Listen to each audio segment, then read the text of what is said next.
Hello, Johnny here again. Today we're going to learn how to make a smoked beef cheek short crust pie.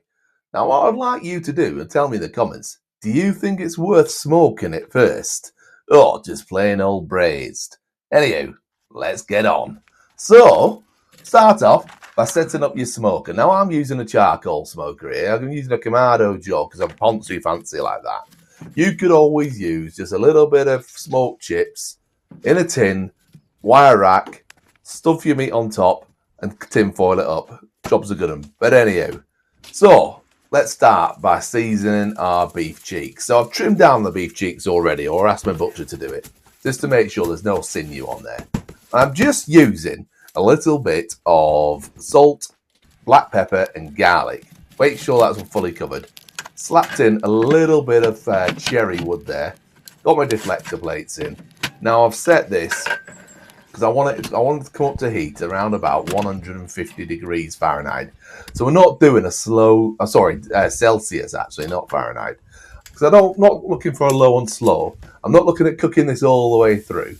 All I want to do here is get that smoked flavour throughout. So, like I say, about 150 degrees Celsius, which is around about 300 Fahrenheit. After about 3 hours, I took it out. As I said before, this ain't pulling. This ain't cooked all the way through. We've just got some lovely cherry smoke on it. Look at that. The bark on that already. You can see that smoke ring just permeating through. Now, I let that cool down a bit. Chop this down. And look at that there. Hang on. Just look at that. That's all the collagen in there. And when that melts down, it goes sticky as out. So all that stuff through the centre of that cheek, don't be chucking that out. That is the prime part of it.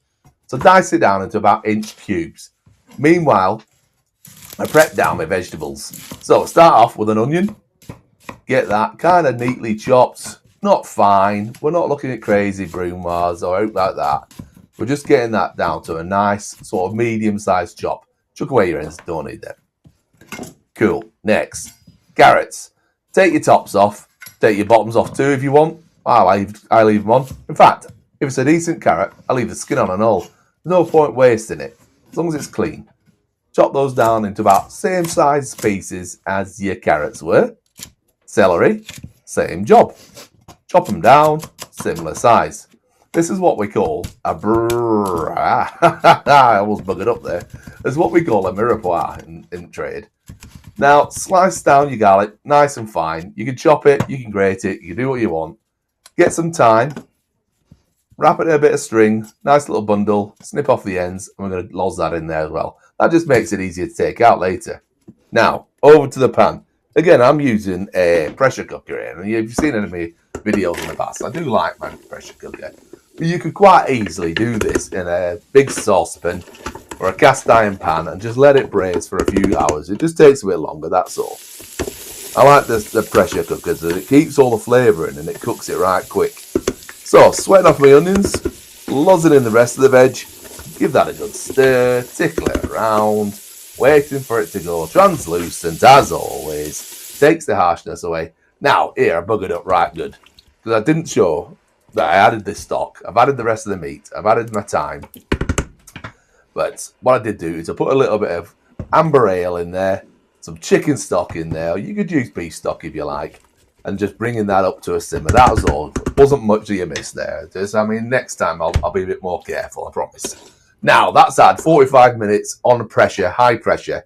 Like I say, if you're doing this in a cast iron pan or a casserole dish or your saucepan, just give it about 3 hours until it's just biting nice and tender. We're not looking to pull it.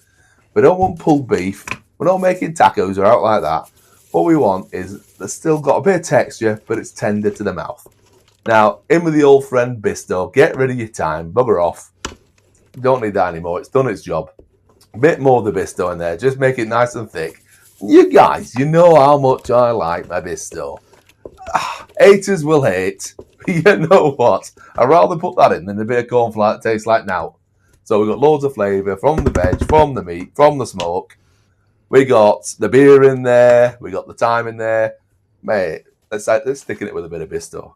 Right, take that mix off. Let that cool down, ideally overnight, and let's start working on the pastry. Now, for the pastry, I will definitely put a link in the description. I'll try and put a link in the top of the screen so you can see the recipe, video I made for the recipe of making the pastry. Dead simple. But anyway, all you're doing is rolling out the pastry until it's about the thickness of a 5p piece. Yay thick. And as I'm rolling this out, I'm just moving it around, picking it off the bench, making sure it's not sticking. If I need more flour, I'll add more flour. Now, get your tin, whatever mould you're using to make your pie, and about an inch wider than the circumference, cut a big circle.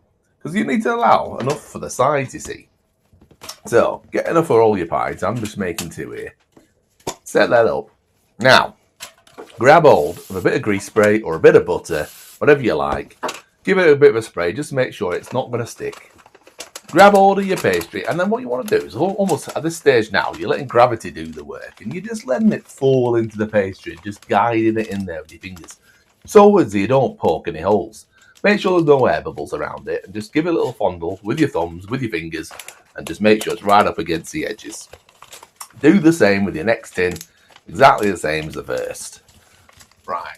Be careful. While we're doing this, just take this moment now to like and subscribe, because as always, it really does help this channel. Okay, now grab hold of your cold mix that you made earlier, the night before or earlier in the day, so nice and cold. Stick it into your pie case. Pop it up right up to the top. You don't want it so it's going over the top of that lid, but you do want enough so it's nicely full. Nobody likes an empty pie. I mean, it's just stingy, isn't it? So, grab all of your trimmings, make yourself a lid.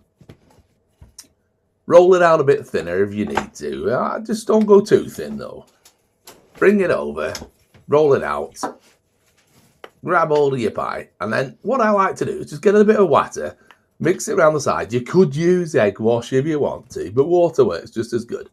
And then just gently press it down with your thumb all the way around, making sure you got no air bubbles in there. Do the same with the next one, all the way around, and you're just sort of pleating it in there, just making sure it's well adhered to each other. Then we trim off the edges and poke ourselves a couple little holes in the middle just to stop any air from building up inside and bursting its bridges. Give a little crimpy. This just helps it kind of stick together, seal a bit better. Grab that, whack it in the oven for about 25 minutes, about 180 degrees Celsius. Look at that, nice and golden brown. Now, be careful, it is hot, but just check the bottom. Make sure that's nice and golden brown too, so you haven't got a soggy bottom. No one likes a soggy bottom. So, pop it out onto your plate. Oh, this is belting. Grab yourself some mash, grab yourself some chips, whatever. Here's the action shot. Look at that. Steamy, veggie, smoky, delicious. Now you tell me, after you tried this, would you prefer your cheeks smoked first, or would you like it plain old braised? Let me know in the comments. Like and subscribe. Until next time, ta-da.